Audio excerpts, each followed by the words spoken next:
Good afternoon, Whidbey Presbyterian Church. So you know how when you move into a house you have all these boxes to unpack, and then somehow mysteriously a year and a half later there are still boxes to unpack?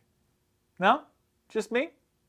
Okay, well, I was unpacking one such box yesterday, and I threw away a whole lot of it, frankly, but I came across one thing that I did not throw away. It's this little desk cross. It's pewter mounted on a little bit of granite or marble or something like that. It's pretty heavy, and it has sat on my desk, or various desks of mine, for several years now, except, of course, for the last year and a half or more when it was, in fact, in a box. I bought it on my third trip to Scotland on an island called Iona, which was the home of the very first monastery, the very first Christians in all of Scotland. There's this cross that stands on that island, and it's tall. There are several very tall crosses, tall standing crosses.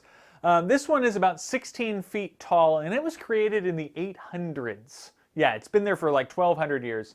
Very, very cool. And apparently in the Middle Ages, all over the island, there were hundreds of these very tall standing crosses because it was a place of pilgrimage. It's been a place of pilgrimage for well over 1,000 years, which is pretty amazing. I'll leave a link in the description, by the way, where you can learn more about this particular cross. It's called the St. Martin's Cross. So the real one is like 16 feet tall standing there on Iona. Mine's only, half a foot tall, and it's been standing on my desk for several years. And I think the reason that I love it, the reason that I want to have it on my desk is it's more than just a memento from a fun trip, though it is that. And it's more than just a reminder of a place that is a world away, a place of prayer and a place of worship, though it is that.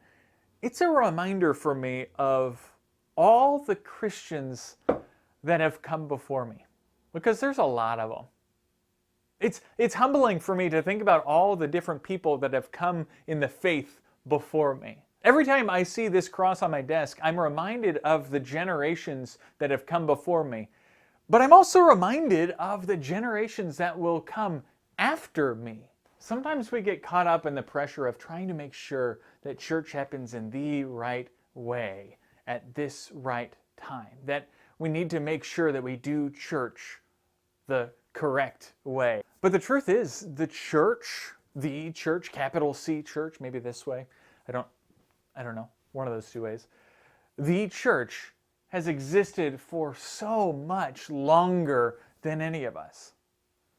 It's done pretty well for itself.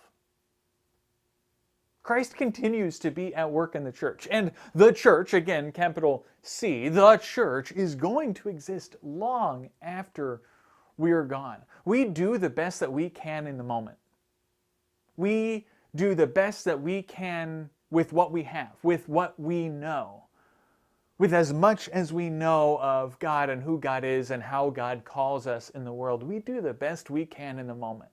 But ultimately, the church will exist in spite of us, as long as Christ is continuing to be at work. That's what this reminds me of. And I have no doubt that will be forever. So, until next time, peace be with you.